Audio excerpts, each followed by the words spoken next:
I'm Owen Bigland. This is the Inside Edge video blog. Okay, the April stats just came out from the Greater Vancouver Real Estate Board, so I'm going to go through them with you guys. It's still kind of a bit of a mishmash of statistics here, as I'm going to tell you guys. Listings have gone up.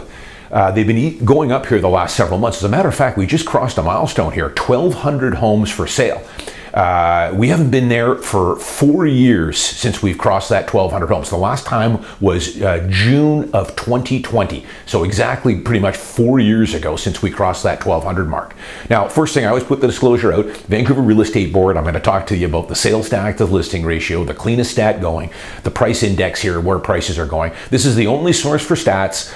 Again, I tell you guys, there's so much fake news out there, fake stats, guys on Twitter that are throwing out this stuff. A lot of it is just completely made up. So here's the numbers here.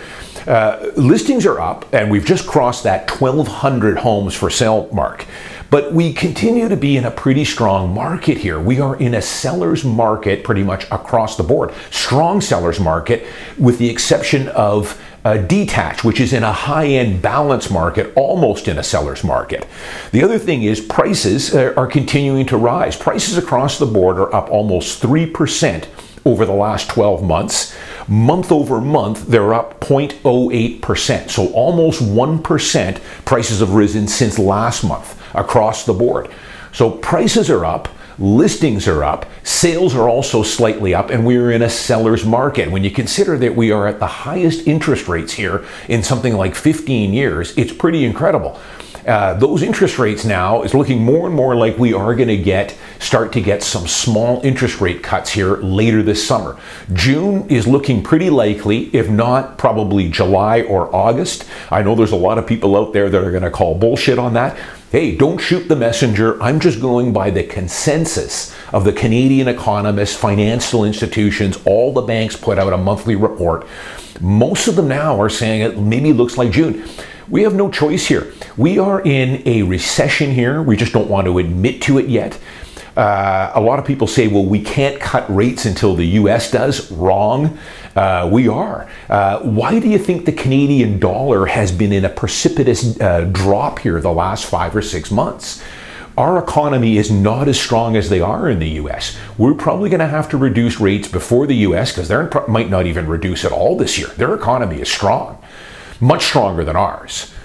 That's why the Canadian dollar has been going down. The financial institutions are reading the tea leaves here, and many of them have said that once we do start cutting, look for another 3 to 4% drop in the Canadian peso. That's what's going to happen. But it's already foretelling that right now with the Canadian peso dropping 5 or 6 cents here in the last 4 or 5 months. They're going to probably be cutting. But we are in, for sales to active listing ratio, anything above 20 is a seller's market, 12 to 20 is balanced, under 12 is a buyer's market. As I've told you guys, in the lower mainland here in Vancouver, we almost never get into a buyer's market. It is so rare. And even if we do, maybe once every decade, it doesn't last long, a few months, and then we slip back into balance because we don't build anything here. Demand is high, nothing gets built, nothing's ever going to change. Condos are at 26%, strong seller's market. Townhomes, 31%. Again, super strong seller's market. There's no townhomes for sale. I'm looking for a townhome right now in Richmond for a buyer. We've been waiting here 6, 7 weeks. We've been looking for something. Not much has come up. Threw an offer in on one. Got outbid on it a couple weeks ago. Tough market. Detached is at 17.6, so it is the high end of balanced market. I've talked about it before. I think by fall, once we get a couple of interest rate cuts here later this summer or fall, that'll slip over into a seller's market here. So prices are up. A couple of other things here. So the market is kind of, it's very discombobulated market, because where I'm seeing, and I talked about this last month, it depends on what you're selling. Where I think these listings are going up here, the 1,200 sale homes, I see a lot of condos in that 1 to 5 year category in areas like Brentwood, Metrotown. I know out in Surrey there's a lot. Richmond, in Brighouse. there's a bit of a glut of kind of newer condos that are out there. And I know because I've got some listings in this category.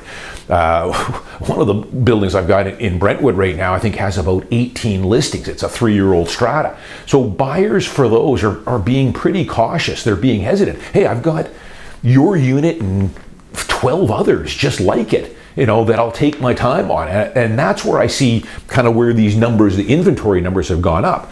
The other side of that is kind of good older condos in downtown Vancouver or Mount Pleasant or Kitsilano or even in Richmond that I'm going to tell you about one.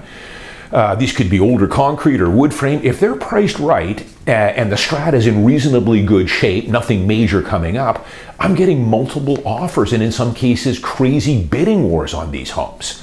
So it's really a tale of two markets and two product types.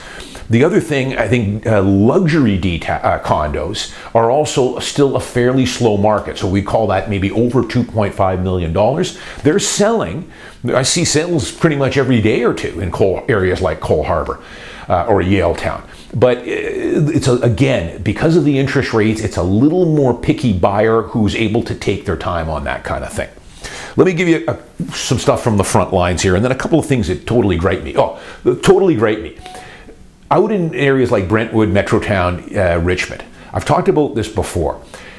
I'm seeing this never gets old and it never works. Not in this market. Where, for instance, let's say the condo, it's a 2-bed, 2-bath in a younger building out in Brentwood. It's worth $800K all day.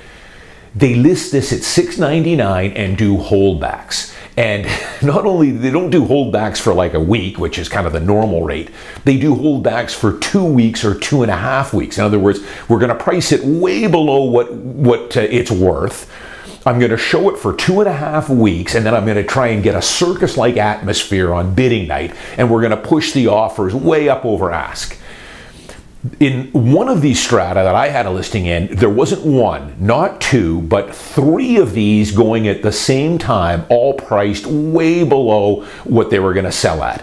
And I told my seller, I knew exactly what was going to happen. All 3 are going to show for a week, or in some cases 2 weeks, and they're going to get offers on these. But in this market, with these interest rates and the number of other units that are for sale in the area, in the vicinity, that are very comparable, they're not going to be able to get 100,000 or 110 or 120,000 over asking. It's not going to happen. The only time those strategies work, which is rare, is when you are in a white-hot market. Interest rates are much better. Then perhaps you can do that. But there's just a psychological barrier in this market and these interest rates and with that type of inventory in that area that you're not going to get those prices. So inevitably what happens, it's exactly how I predict. They show the thing for 2 weeks. What they do is they just completely seize up the market for a couple of weeks for the ones that are priced right and are looking to sell. You know, I've talked about these before. I wouldn't even get my buyer looking at those units. I would say, forget it.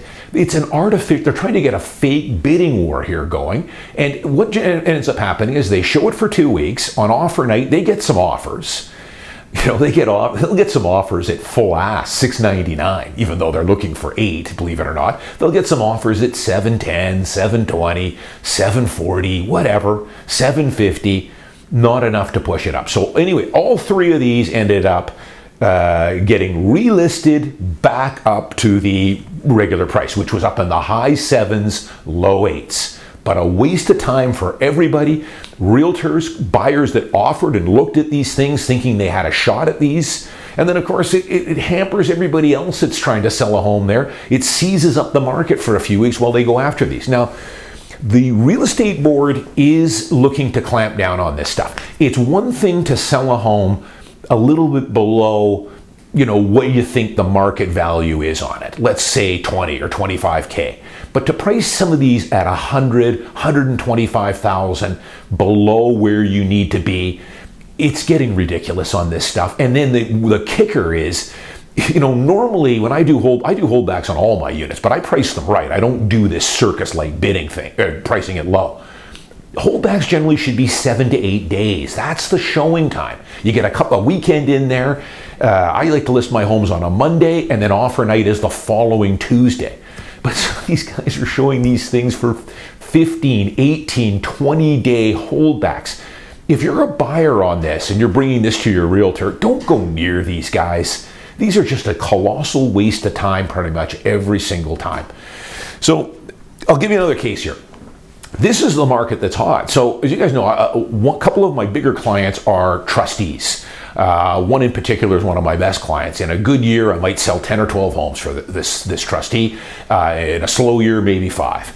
We price these fairly aggressively, but we don't price them to try and get a circus bidding war. Generally, a lot of times I'll price these things around tax assessed, a little bit less, depending on the condition of the unit. I sell everything with these guys: detached homes, beautiful detached homes, townhomes, newer condos, older condos. A lot of the time, though, they are older condos. Some of the times they're in disrepair and need a full reno. This one was a 35-year-old strata in central Richmond. I know the strata because I've sold in here before. It's a pretty well-run strata. The unit had a lot going for it. Top floor, original owner, facing south, quiet. But the unit itself was all original. 35 years old, heavy smoker, needed a full and complete reno.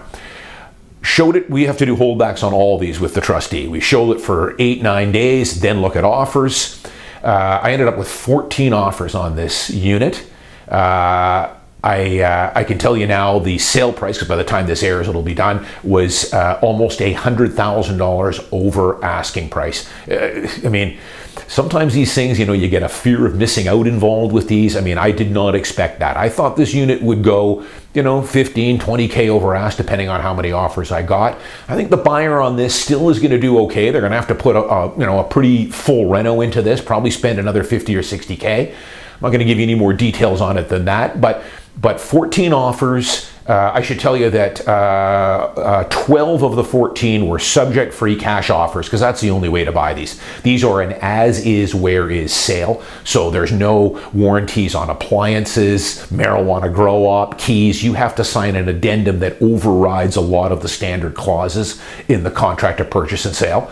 So it's an as-is, where-is sale. So it makes no sense to put a subject to financing or a subject to inspection. You don't have a hope with these. So you got to go in subject-free, read the docs, and do your homework on the way in. But that's an example of, you know, what is selling. On the buy side, I've had a couple recently. A couple I was able to get. I was in bidding wars on both of those. One had 2 offers, one had 4 offers. So the market's all over the place. Certain things are selling, and selling big, and record prices in bidding wars. Other stuff, you know, inventory's building up, lots of units for sale. They're having to resort to doing these, you know, price it way low and see if we can get an artificial bidding war, which never works out, not in this market. Realtor just does not have a good grasp on what the current market conditions are. Because if they did, they would never try that price it at $699 and let's try and get something in the low 8s. It's not going to happen. It never does. You got to have a beat on the market here. Final thing, just I'll leave you. My last gripe here. I know I have a lot of realtors that watch my blog here. I've talked about this a little before, about marketing hype and condo. There used to be maybe it's still out there, called Vancouver Condo Hype. This guy had a WordPress blog about 12 or 13 years ago where he critiqued the brochures and the marketing material on pre-sale condos. And it was a really good blog. It might still be up there. Vancouver Condo Hype, it was called. He shut it down about 10 years ago. But it was fantastic because what he would start to point out is that they're all using the same wordage, the same descriptions of all their towers, which they were. They were all using the same stuff. It was just cut and pasting it all.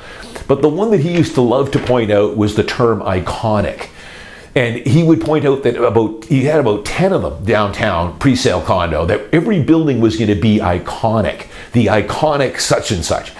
And it graced me to no end. I mean, this is a listing here in the West End. It's a decent strata, but it's not anything special. It's kind of what I would call a C-grade building, kind of vanilla, you know, but a decent enough strata. But the listing realtor is referring to it as the iconic and then the name of the building.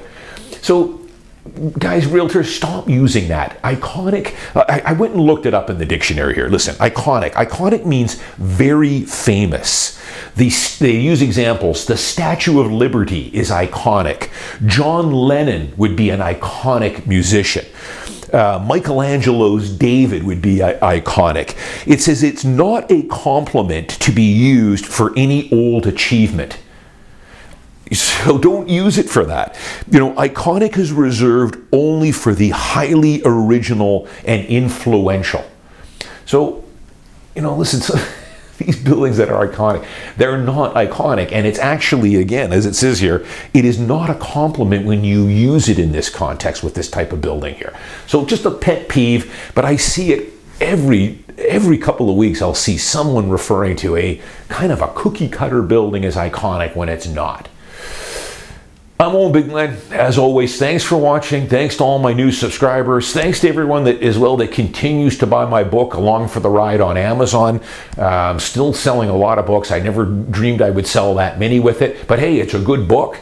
Probably the best $10 a lot of you guys can spend. It'll be a good door opener on not only buying your first home, investing in real estate, and then getting your money working for you for retirement. See you next week.